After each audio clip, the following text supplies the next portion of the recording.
Hello and welcome to Reviews. It's New Comics Wednesday, and oh boy, a lot of stuff came in today. Oh, we got the new Heroes in Crisis. We got the new issue of Return of Wolverine, Spider Gwen, a whole bunch. Oh wow. But before I jump into this, because I'm going to start with Hex Wives. But before I jump into this, there is a second giveaway. I'm giving away a second Marvel's Magik. It's weird. The Walgreens exclusive.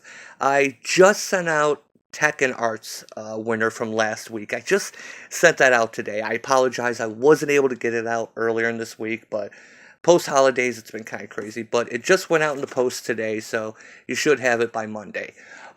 So thanks for entering, and I will talk about how to enter for this one at the end of the video. That's a long day. It's been a long week, and it's only Wednesday. Anyway, Hex Wives number 2 came in, and I feel I need to address something, because a lot of people ragged on the first issue. They hated the issue. I'm a fair guy. I actually kind of liked the first issue. And I feel I want to address that before I continue. You see, the main characters, you had the witches, and they weren't nice people. And you had the men who the first issue basically implied that it was generations of these families that have been fighting the witches. And it looked more like the witches, because of their nature, were attacking the men, and then the men were out of vengeance going after the witches. And it was kind of a neat cycle, because it gave the impression that there was really no good character. You had basically two sets of antagonists, and it gave the impression that this book was going to follow the witches as villain antagonists, villain protagonists, I guess I should say, because obviously Hex Wives, it's in the name. So the book was going to focus on the villains, basically. I'm not saying the guys were innocent, because they did show how they would hunt them down, but it wasn't making them out to be on the defense. You get what I'm saying? There goes my cat scratching. Anyway, I want to come back to that, because I liked that about the first issue. I liked the premise, and I was hopeful for this issue. I thought it was a neat premise. I thought it could really go somewhere, because now that the men had basically captured the women and put them into a 50s era life of what a suburban wife would be, which I guess in today's day and age is a fate worse than death. I don't know. At this point, I wouldn't mind not going to work and being a house husband. I'm just putting it out there. Just saying. Anyway, little joke.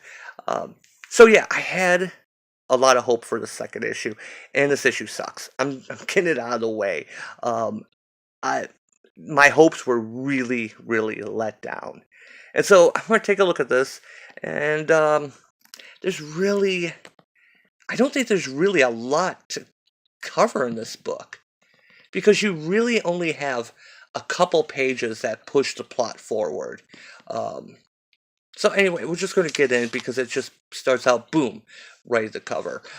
First page, we have, basically our point of focus character, Isadora, jumping into the pool, and she and her husband are, basically playing in the pool. It's just a nice, as she says, a nice Sunday they're spending together. And then we get a page of her spending a lot of time in the bathroom, occasionally hearing like a scritching noise. And so she comes out and checks with her husband, and he notices she was in the bathroom for a long time, and he needs to dry his hair too. And she asks if he's been hearing any scratching. No, he hasn't. And so she's going to make them some lunch. He says anything that that she wants to make is okay, and it turns out she makes chicken salad, and he's like, you know what, I really have so much on my plate. I should get some of this stuff done. You don't want chicken salad? So he goes upstairs, and he's been in a room for 2 hours, and he says that he's just been catching up on work, mostly thinking about what? He says, I'm a terrible husband. And I have to skip the next few pages here. I'm just going to kind of put it over to the side. Look at this. Is that a piece of fuzz? Yeah, piece of fuzz there. So, I wear black socks. I get fuzz everywhere. I wear a lot of black clothing. But anyway, I have to skip the next few pages because it's a weird... It goes into a weird sex scene. So, Aaron, the husband, if you remember at the end of the last issue, basically his plan worked to do the true love kiss or whatever, and somehow that brought them under their control. Now all the men are married to the women, living in this ideal 50 suburb, was surrounded by wildfires, which are obviously part of the illusion to keep the women contained. But he talks about how he's a terrible husband. He's a trite, commonplace sinner. I hide you from your true nature because I know you'll find me lacking. And I kind of want to point this out but I can't actually show the page because, like I said, it goes into this weird sex scene. And he says how he's wretched, he fails her, and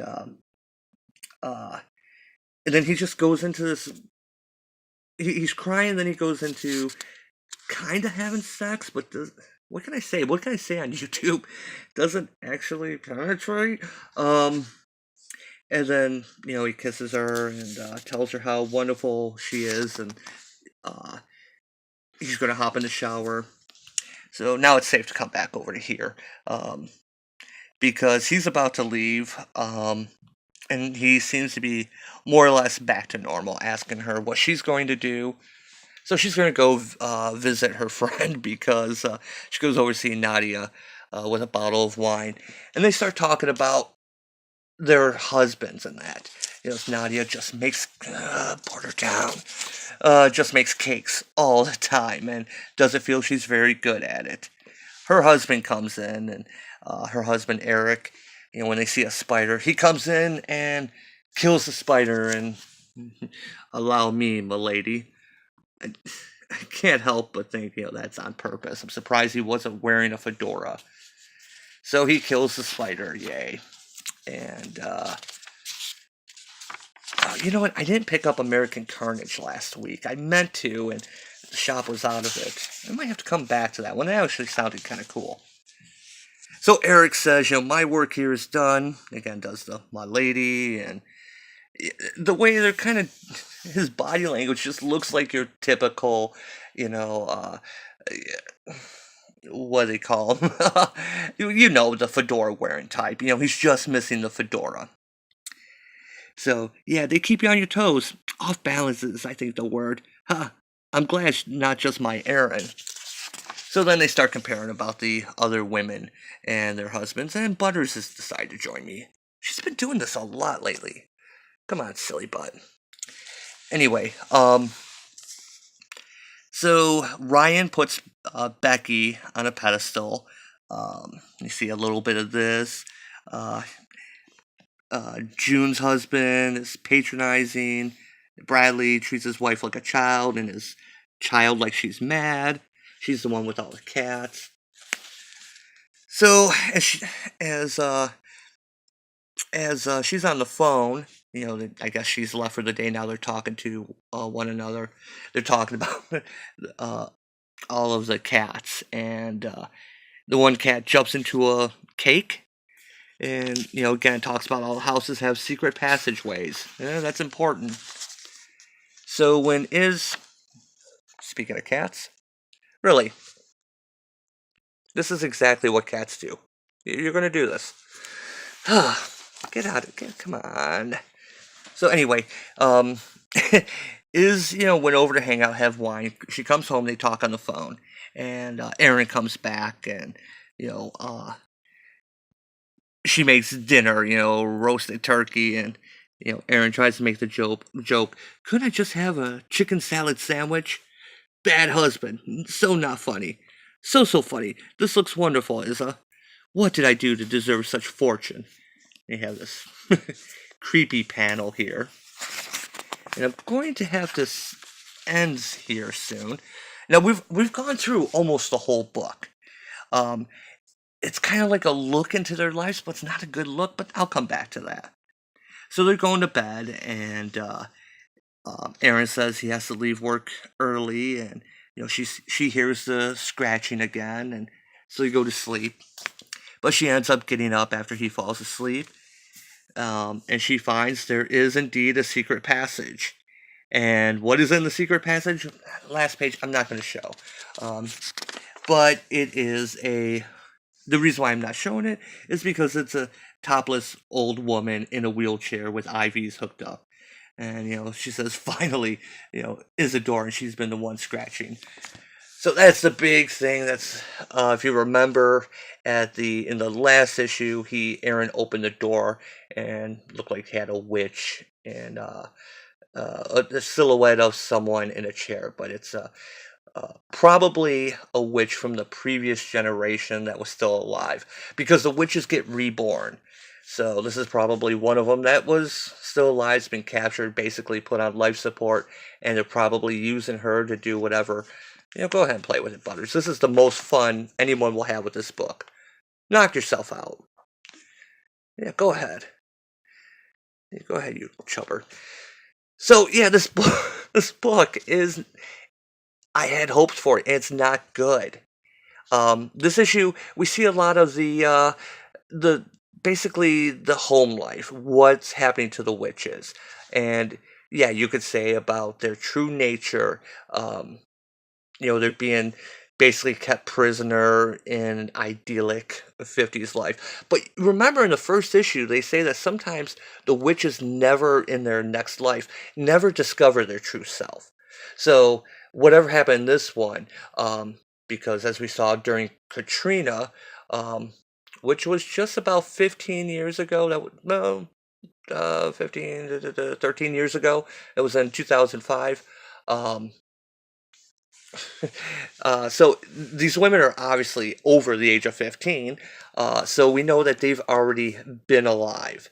So because they were shown as adults fighting during Katrina. So I'm bringing all this up because it shows that they haven't. It's not that they haven't discovered themselves. It's just that their witch lives have been repressed by whatever Aaron and his ilk have done. So the point I'm making on all this is that Aaron is showing that he regrets what he's done. He talks about being a bad husband. He's a terrible husband. Can I do this in such a way that I can skip that scene? Let's kind of do this. Because it's actually a decent scene here where he's talking about, I hide you from your true nature because I'm afraid you'll find me lacking. And it's just a chicken salad sandwich. I'm wretched. I feel you. And, it's fine. It's something I love about you. One of many things. And yeah, I have to be really careful. My heart is in your hands, Isadora, and yours in mine. Should either of us pull too hard, we'll both bleed inwardly. That's stupid. Thank you for distracting me from the mire of myself. Yeah, I gotta be careful not to show that. Anyway, a neat little twist I would like to see is if Aaron had done this to basically capture the witches, ends up he fell in love with her legitimately, and he regrets that, which may be what that panel is. He's shown more human with more depth than the main characters. Here comes Butters again. Really, that's the best use for this book, is just to be walked upon. It got bad. You're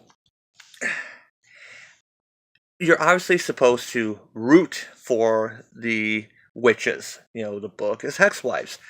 And I don't want this to be about the sexes or whatever. I don't want to be an SJW crap, but I'm rooting for the men at this point. The witches aren't being shown any better. He's showing, regret. you know, he could easily take the men could have easily taken the witches, and you know, once they captured them in this form or whatever, done something much worse. You know, locked them all in a basement when without them discovering who they are. It could have gone that way. Instead, they're being cared for. They're you see some of these are being doted on. The one guy's doting on his wife. It doesn't seem so. I know there'll be people who will say, "Oh, 50s suburban stereotype." How can you dare say that's not so bad? I know some women that are just housewives and they're happy. That's really what they want. They want to raise kids. It's granted it's not for everyone. It's a choice, though. Women have. That's the whole point of. That was the whole point of women's lib, to have a choice, be a career, whatever. Anyway, I'm trying to stay off of that. What I am saying is the men could have done so much worse now that they have the upper hand and they're taking care of them.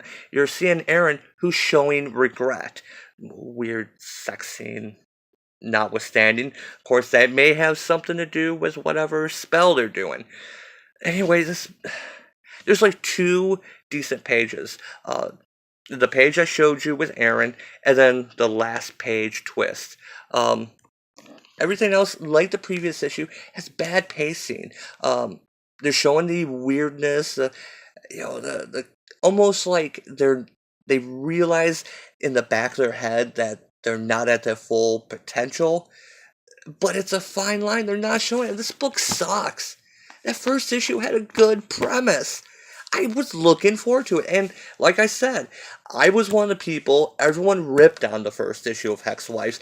I kind of defended it. I enjoyed it, and I stand by that. It wasn't perfect. It did have some pacing problems. It did have some bad dialogue, and it kind of gave it a narm factor, but it it had potential. And like a lot of books, good premise, crappy execution. And like I said, unless they're going to go with the idea that Aaron has actually really fallen for Isadora and regrets what he's done, that is like the only way this book can be saved at this point. So this book sucks. Get that crap out of here. Anyway, a new giveaway. I'm going to give out the second Magic figure. And this time, usual rules. Make sure you're subscribed, and I want you to answer a question. What is your favorite mutant crossover? There have been so many. And, I thought about this for a little bit, and I'll probably even change my personal answer. I really kind of liked where it all began. The Mutant Massacre. That was, I was reading at the time, and that kind of the books kind of had a little bit of crossover, and then X Factor started up, and then they just went with this huge storyline, where it wasn't really even that long, but it had such repercussions, and it wasn't really built up, not like they are now. And even crossed over in Thor and Power Pack. Yeah, looking back, I really liked that. I should go back and reread that. But anyway, what is your favorite mutant crossover storyline? Could be any of them. It could be, what was that one? Schism. Could be that. Avengers versus X-Men, A versus X, whatever. But anyway, go ahead and leave that in the comments. And I gotta work another double tomorrow night. It's gonna be a very late night. I probably won't be getting home until 1 in the morning. I might sneak away and grab a conference room and do another video. But I will be announcing the winner on Saturday evening. It's open to the US, to Canada, to the UK. And, like I said, it's a small channel. You have a really good chance of winning. And with every video that I'll do from here on out, every comment is another entry. I take the comments. You see, I put them in the hat, and each one is another entry. So, oh my goodness, I didn't think I taught this long about this crappy book. This book was bad. I figured this would be 10 minutes because not so much happens, and then I got on a rant. Anyway, avoid this book. This one, the first issue, I was like here. And now I'm back down to here because it's not, again, they take interesting premises and then they just crap all over them. It's like she took her roast turkey, which looked beautiful, looked nice, and then just took a dump on it. And that is the analogy I am going to end the video with, because I was hungry until then. So, anyway, as always, thanks for watching, and I will see you hopefully tomorrow. All right, take care.